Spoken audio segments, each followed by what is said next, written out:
12 दिन हर्षद अपने लॉन्ग खींच लेता तो मेरे को कटोरा लेके बाहर आना पड़ता और वो बिल्कुल सही था। बिग बुल मूवी देखी आप लोगों ने जी? तो बिग बुल में तो एक दिखाया गया है, मनु भाई को दिखाया कि मनु भाई भी पहुंच गए थे।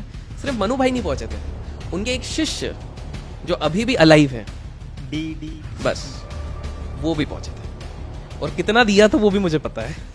और ये कैसे पता है आप सोच रहे होगे, क्योंकि दलाल स्ट्रीट के एक बहुत वेटरन एक दो कुछ ट्रेडर्स हैं जो बहुत समय से वो करते, लाइमलाइट में नहीं आते, 94 93 ईयर्स के अभी हो गए होंगे। उनको देख के बड़ा मोटिवेशन मिला कि शेयर बाजार में कोई इतना पुराना है जिसके अंदर अभी भी जज्बा है, तो मतलब हम जी लेंगे शायद। पहले लगता था स्ट्रेस में जल्दी निपट, तो उन्होंने बताया ये वाली चीज कि पूरा प्लान किया गया था क्योंकि शॉर्ट्स बहुत फंस गए थे। हर्षद मेहता के टाइम पे बेयर कार्टेल के शॉर्ट्स सही में थे, जैसे एक हमारे वो हालत आ गई थी कि कुछ दिन और अगर मार्केट ऊपर गया तो बिल्कुल, और वो सच था।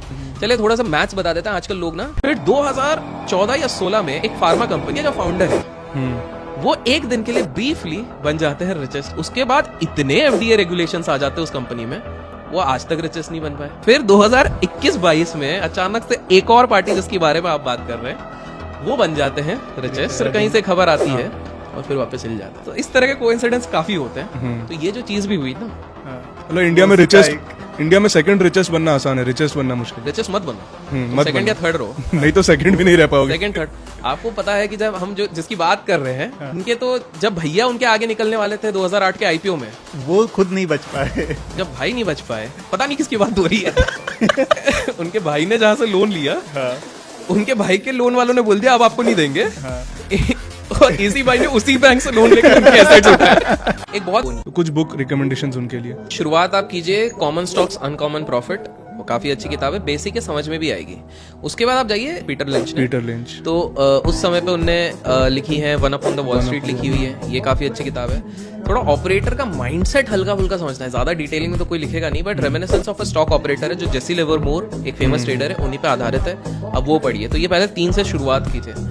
थोड़ा सा आप आ जाए, आपको टेक्निकल एनालिसिस अगर समझना है तो जे मर्फी की टेक्निकल एनालिसिस की किताब है। और आप उसके बाद जाइए Japanese candlesticks by Steve Nison के पास जाइए, ये 2 किताबें आप कीजिए। एनसाइक्लोपीडिया ऑफ चार्ट्स चाहिए, ये 3 किताबें काफी है। फंडामेंटल एनालिसिस के लिए इंटेलिजेंट इन्वेस्टर पढ़िए। इंटेलिजेंट इन्वेस्टर के बाद आप पढ़िए सिक्योरिटी एनालिसिस पढ़िए। टफ रहेंगी, 5-6 बार 8 बार पढ़ेंगे तो आपको समझ में आएगा। कोशिश कीजिए। And finally coffee can investing, Indian market के लिए काफी अच्छी किताब लिखी गई है जो मैं आप लोगों को रेकमेंड करूंगा। जब भी इनके शेयर्स गिरते हैं किसी ग्लोबल रीजन के कारण, तो ये लोग बायबैक करते हैं उस समय पे। ये आप लोगों के लिए भी हिंट है क्योंकि कंपनी अच्छी है, तो आप भी अगर वो कर रहे हैं, प्रमोटर जब फेथ दिखा रहा है ना अपनी कंपनी में बायबैक में, तो वो बहुत बड़ी चीज, बहुत अच्छी चीज है, आप भी करो। बट कई बार बायबैक्स में भी रिटेल इन्वेस्टर्स को बेवकूफ बनाया जाता है कि बहुत टाइम से शेयर गिर रहा है, कंपनी बस बायबैक के नाम पे शेयर भगाने की कोशिश करती है। सिर्फ टॉप 200 कंपनीज में ही लागू होती है, हम जो ये बात कर रहे हैं। सारी कंपनीज में मत। स्मॉल कैप्स वगैरह तो उनके बायबैक्स भी ज्यादा पंप एंड डंप वाला भी सीन हो सकता है। ग्रुप जो निफ्टी जिनमें ऑपरेट होने के चांसेस नहीं है, क्योंकि देखिए म्यूचुअल फंड का इंटरेस्ट है, इसलिए लोगों को बताते हैं अगर ऑपरेटर बोलते हैं ना, ऑपरेटर की एक्टिविटी से कैसे बचे। सबसे देखिए,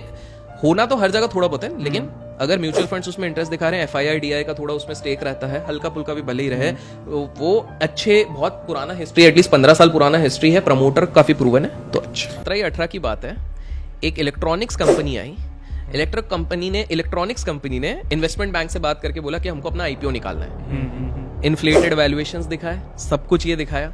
IPO आया, पूरा सब्सक्राइब्ड हुआ, हाइप था IPO का, पूरा सब्सक्राइब्ड हो गया, प्रमोटर सब बेच के निकल गया। ये कुछ न्यू एज कंपनियों की तरह बात सुनाई दे रही है। थोड़ा बहुत वैसा है। कुछ नाम आ रहे दिमाग। तो यार जब आप स्कैम की बात कर रहे हो, स्कैम बहुत तरीके के होते हैं। बिकॉज अब ये बात छिड़ी है तो थोड़ा सा और मैं एक बताता हूँ कि एक आज से 7-8 साल पहले और किस तरह का स्कैम होता है, आज भी होता है। अब ये ऑडियंस के ऊपर है, उनको थोड़ा सा अलर्ट रहना है। किस प्रकार से मैं बताता हूँ। तो एक, खैर मैं बोलूंगा तो लोग गेस कर लेंगे, कमेंट्स में नाम लिख देना, मैं नाम किसी का नहीं ले रहा हूँ यार। अब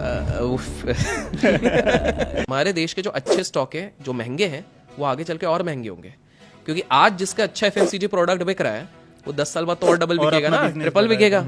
और लोग हैं।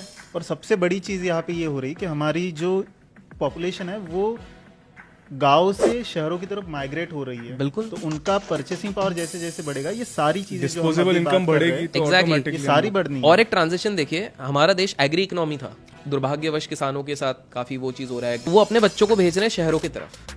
So this is another income. तो हम धीरे धीरे थोड़ा मैन्युफैक्चरिंग साइड पे भी काफी ज्यादा जा रहे हैं। Manufacturing and service service sector is actually creating the highest paying jobs and highest number of employability service sector पे है। शुरुआत डिस्पोजेबल इनकम ज्यादा होती है, डिस्पोजेबल इनकम ज्यादा है। तो आप देखो India is really placed at a place जहां पर मैं कंजर्वेटिव साइड पे बोल रहा हूँ 20 साल हो सकता है उसके कई गुना पहले, we will definitely become a super power. Definitely. तो ये अगला डेकेड तो इंडिया का होना अगला ही है।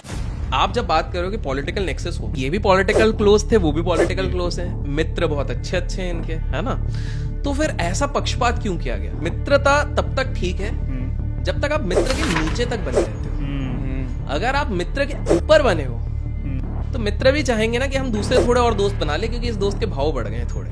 तो इसलिए दोस्त, एक नया दोस्त बनाया गया जो पुराना दोस्त था, उसको आगे लाया गया। सारे मेजर एयरलाइन के बिड्स उनके पास गए, रेलवे के बिड्स उनके पास जा रहे हैं, लाउंज के बिड्स, बहुत अच्छा लाउंज है वैसे, पता नहीं कहीं का, बट बहुत बढ़िया लाउंज है। आप देखो कितना भी बढ़िया टेंडर कोई लगा ले, गया सब इनके पास। क्यों? मित्रता। कोई मित्र है जो हमारे साथ में हाँ में हाँ